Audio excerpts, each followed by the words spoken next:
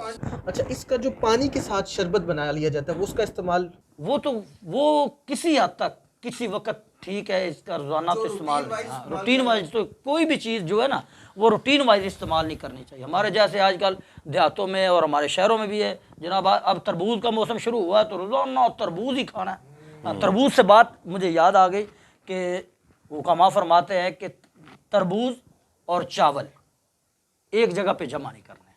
اللہ، جب تربوز کھائیں گے تو ہم نے چاول نہیں کھانے، اگر چاول کھائیں تو تربوز نہیں کھانا۔ کیا مطلب آپ کبھی دیکھیں غور کریں کہ جتنا بھی یہ جو حیضے کے امراض پیدا ہوتے ہیں، جو حیضہ ہوتا ہے وہ انہی دنوں کے اندر آتا ہے، عموماً حیضہ انہی دنوں کے اندر یہ وبا آتی ہے۔ تو اس کی وجہ کیا ہے؟ یہ وجہ ہے کہ ہم لوگ جو جناب چاول بھی کھاتے ہیں اور اس کے ساتھ تربوز بھی کھاتے ہیں اور اس کی وجہ سے حیضہ ہو جاتا ہے۔ تو ہم نے اس کو جو آقا کا فرمان ہے تربوز اور کھجور والا۔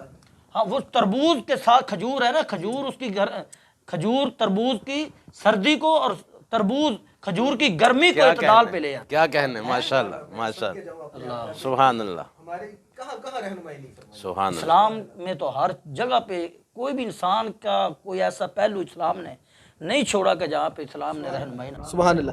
میں ناظرین کو بتاتا چلوں کہ جیسے میں نے آپ سے گزارش کی تھی کہ ہمارا پروگرام نام کا نہیں ہوگا، انشاءاللہ کام کا ہوگا۔ ہم اپنے پروگرام میں آپ کو روزانہ کی بنیاد پر دانستہ اور غیر دانستہ ہونے والی روزے کے اندر غلطیوں کی نشاندہی کریں گے اور اس کے ازالے کا طریقہ بتائیں گے۔ میں حضرت کی بارگاہ میں گزارش کرتا ہوں کہ ہمارے ہاں ٹریڈیشن ہے کہ بلکہ پرانے لوگ کہ بھئی چیونٹی اگر وہ نظر نہیں آئی تو کھانا پینا چلتا جا رہا ہے اور اذان تک آدھی اذان تک کھاتے پیتے رہے، بلکہ لیٹ اٹھے ہیں نا تو کہتے ہیں کوئی نہیں، اللہ خیر کرے گا، ہم نے کھا لینا جی۔ تو کہاں تک وقت ہے؟ جی دیکھیے عادل بھائی، جی میں عرض کرتا ہوں، یہ جو سحری کا وقت ہے یہ آدھی رات ڈلنے کے بعد اذان فجر کا جو وقت ہے اس کے سٹارٹ ہونے سے قبل سحری کا وقت ہے۔ ہمارے کچھ لوگ بلکہ اکثر لوگ جو ہے وہ دانستہ اور نادانستہ، جانتے ہوئے یا نہ جانتے ہوئے وہ کیا کرتے ہیں کہ کھانا سٹارٹ کرتے ہیں، کھاتے کھاتے ایون دیٹ کہ آدھی اذان ہو چکی ہوتی ہے اور کہتے ہیں کہ جب تک اذان مکمل نہ ہو کھا لینا چاہیے۔ تو سوال یہ ہے کہ بھائی اذان فجر اور سحری کا تو آپس میں کوئی تعلق ہی نہیں ہے۔ جو سحری ہے وہ روزے کے لیے ہے، جو اذان ہے وہ نماز فجر کے لیے ہے۔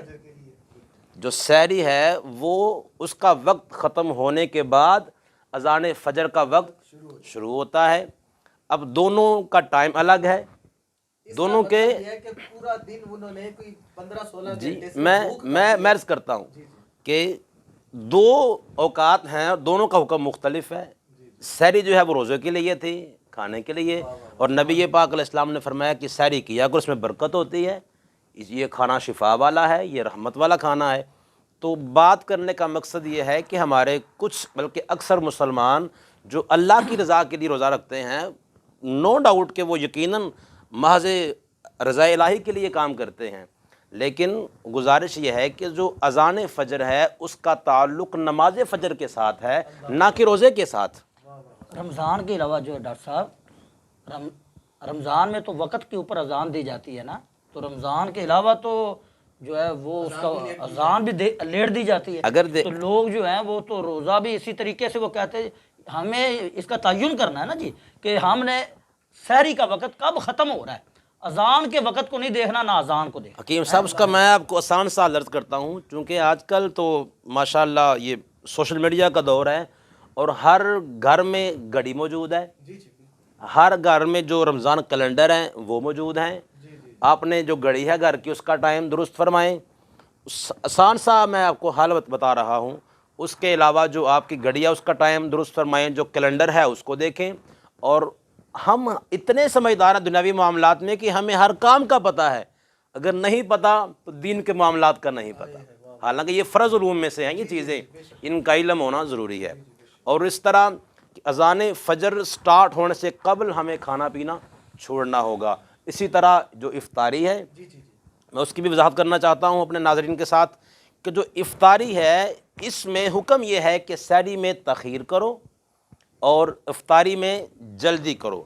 اب دونوں میں جو ہے وہ اتنا خیال رکھا جائے کہ اتنی بھی تاخیر نہ کریں کہ اذان مکمل ہو جائے ہم کھانا کھاتے رہیں، اور افطاری کے وقت میں اتنی بھی جلدی نہ کریں کہ ابھی اذان بھی سٹارٹ نہ ہوئی ہو، جو وقت ہے سورج غروب ہی نہ ہو۔ ابھی سورج بھی غروب نہ ہوا ہو۔ حکیم صاحب نے مجھے اشارہ کروا دیا، میں وضاحت کرنا چاہتا ہوں کہ بعض ایسی مساجد ہیں جہاں پر ابھی غروب آفتاب کا وقت شروع نہیں ہوتا، اذان سٹارٹ ہو جاتی ہے۔ اب مجھے یہ بتائیں کہ جو آدمی اس اذان کے ساتھ روزہ افطار کرے گا اس کا مجھے بتائیں کہ اس کا ازالہ کون کرے گا؟ وہ جو روزے دار نے صبح سے لے کر شام تک تمام تر معاملات کو ترک کیا، اب اس کے لیے تو حکم تھا کہ وہ وقت شروع ہونے کے بعد افطاری کرے گا، لہٰذا وقت کا تعین کے لیے بھی وقت کا تعین ضروری ہے، وقت کا جائزہ لیتے رہیں۔ اور آخری بات ہمارے ناظرین میں آپ سے عرض کرنا چاہوں کہ ہمارے تقریباً 95% لوگ ایسے ہیں کہ جو افطاری کے وقت دعا پڑھی جاتی ہے وہ بڑا ایک غلط فہمی اس کا ازالہ کرنا چاہتا ہوں کہ وہ جو الفاظ ہیں دعا کے، وہ جو مسنون دعا ہے اللہم انی لک صمت وبک آمنت وعلیک توکلت وعلی رزقک افطرت، یہ جو جتنے بھی اس دعا میں کلمات ہیں نا، ان سب کلمات کا تعلق زمانہ ماضی کے ساتھ ہے۔ دیکھیے اللہم انی لک صمت، اے اللہ میں نے روزہ رکھا تیرے لیے، جی روزہ رکھا، رکھ رہا ہوں نہیں، روزہ رکھا تیرے لیے، وبک آمنت اور میں تیری ذات پاک پر ایمان لایا، وعلی رزقک افطرت میں نے تیرے رزق سے افطار کیا۔ اب یہاں پر افطار کیا کا لفظ ہے، افطار کر رہا ہوں نہیں، افطار کروں گا نہیں، یہ کر رہا ہوں اور کروں گا یہ تو مضارع کے صیغے میں استعمال ہوگا نا جی۔ حالانکہ یہاں پر جتنے بھی صیغے ہیں لک صمت، صمت بھی جو ہے وہ ماضی کا صیغہ، متکلم کا صیغہ نا، واحد متکلم کا۔ حکیم صاحب ماشاءاللہ استاذ العلماء بھی ہیں ساتھ، تو صمت متکلم کا صیغہ زمانہ ماضی، آمنت ماضی کا صیغہ واحد متکلم کا، افطرت متکلم کا صیغہ فعل ماضی میں، یہ گردان جو ہے اس کا یہ جو ہے وہ 13واں صیغہ بنتا ہے اگر ترتیب کے لحاظ سے دیکھا جائے۔ لہٰذا یہ جو دعا ہے یہ کچھ کھجور کھانے کے بعد یا پانی پینے کے بعد یا کچھ اور چیز خرد و نوش والی ہے اس کو لینے کے بعد یہ دعا پڑھنی چاہیے، نہ کہ پہلے پڑھنی چاہیے۔ بہت شکریہ حضرت، بہت شکریہ۔ میں ایک دفعہ پھر آپ کا مشکور ہوں کہ آپ نے اپنے قیمتی وقت سے ہمیں وقت دیا، اور آپ کی گفتگو سے یقیناً بہت سے لوگ جو ہے وہ صحیح راستے پہ آئیں گے۔ میں حکیم صاحب سے، کیونکہ حکیم صاحب آپ نے فرما دیا کہ ماشاءاللہ استاذ العلماء بھی ہیں، ٹھیک ہے، تو آپ سے حضرت ہم نے آج اپنا ایک سیگمنٹ یہ بھی شروع کیا ہے کہ دکھیاری امت کے لیے روحانی وظائف کا، روحانی علاج کا، تو آج غربت سے نجات کے لیے، امت کی خیر خواہی کے لیے، کیونکہ نبی پاک نے فرمایا الدین النصیحہ، دین خیر خواہی کا نام ہے، تو خیر خواہی کرتے ہوئے بسم اللہ الرحمن الرحیم۔ ڈاکٹر صاحب نے جیسا کہ فرمایا کہ روحانی علاج غربت سے نجات کیسے حاصل، اللہ حضور پر نور شافع یوم النشور صلی اللہ تعالی علیہ وسلم نے ارشاد فرمایا کہ تم کثرت سے سبحان اللہ و بحمدہ سبحان اللہ العظیم و بحمدہ استغفر اللہ۔ اللہ جو شخص اس کو نماز فجر کے بعد، میں نے یہاں تک بھی پڑھا کہ جو صبح صبح پرندے چہچہاتے ہیں، بولتے ہیں، وہ بھی اللہ کی تسبیح بیان کرتے ہیں اور اللہ سے رزق مانگ رہے ہوتے ہیں۔ اللہ ڈاکٹر صاحب ہمارے لیے افسوس کا مقام تو یہ ہے کہ جس وقت پرندے اللہ سے رزق مانگ رہے ہوتے ہیں ہم اس وقت سوئے ہوتے ہیں۔ اللہ اکبر۔ یہ قابل توجہ بات یہ ہے، میں اپنے ناظرین سے یہ بات عرض کروں گا کہ دیکھیں جس وقت پرندے اللہ سے رزق مانگ رہے ہیں تو اس وقت انسان سویا ہوتا ہے، تو ہمیں چاہیے کہ ہم اشرف المخلوقات ہیں تو ہم اس وقت اٹھیں اور اللہ کی حمد بیان کریں، نماز پڑھیں نماز کے بعد استغفار کی تسبیح جو ہے اس کو پڑھے، اور اس کے ساتھ یا مالکو اللہ پاک کا اس میں پاک ہے، اس کو 90 بار روزانہ پڑھنے سے اللہ تعالیٰ خیر و برکت عطا فرمائے۔ سبحان اللہ۔ سبحان اللہ۔ میں حضرت پروفیسر حکیم محمد اصغر علی نقشبندی صاحب آپ کا بھی بے حد مشکور ہوں کہ آپ نے رونق بخشی ہمارے اسٹوڈیو میں تشریف لا کر۔ محترم ناظرین، آپ دیکھ رہے تھے 15 رمضان المبارک کی خصوصی نشریات برکات رمضان۔ کل ایک بار پھر آپ سے دوبارہ ملاقات ہوگی اگر زندگی نے ساتھ دیا۔ آخر میں اختتامی میں حضرت اپنے دوست اپنے ثنا خان بھائی نصیر احمد نقشبندی صاحب سے بھی گزارش کروں گا کہ آپ ہمیں نعت سنائیں اور ہم اپنی ٹرانسمیشن کو اختتام کی طرف لے کے جائیں۔ میں اپنے تمام ناظرین کا بھی بے حد مشکور ہوں کہ آپ نے قیمتی وقت نکال کر ہماری خصوصی ٹرانسمیشن کو دیکھا۔ بہت شکریہ، جزاک اللہ۔ اور اس کے ساتھ اپنے میزبان ڈاکٹر عادل رضا سیفی کو اجازت دیجیے۔ السلام علیکم ورحمۃ اللہ وبرکاتہ۔ شان میرے آقا کی، شان میرے آقا کی، دو جہاں میں عالی ہے، بدوحا کا مکھڑا ہے، بدوحا کا مکھڑا ہے، زلف کالی کالی ہے، شان میرے آقا کی، دو جہاں میں عالی ہے، انبیاء شفاعت کی،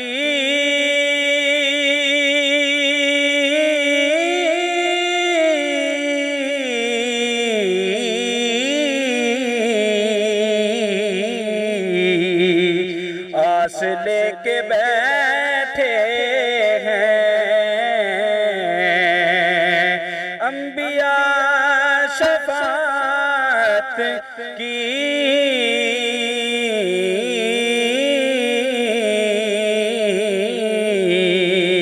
آس لے کے بیٹھے ہیں، آس لے کے بیٹھے ہیں، کیونکہ آ رہے ہیں شافعِ حشر، آ رہے ہیں شافعِ حشر، کاندھے کملی کالی ہے، شان میرے آقا کی، دو جہاں میں عالی ہے، ایک حسان ان کے نام پہ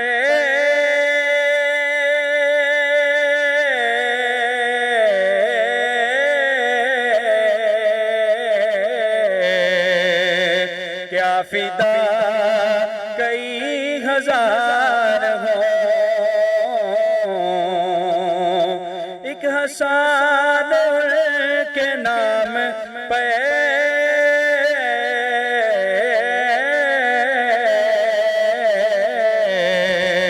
کیا فدا کئی ہزار ہوں، کیا فدا کئی ہزار ہوں، کیونکہ ہے غلام گرچہ عام سا، ہے غلام گرچہ عام سا، جذبات و بلا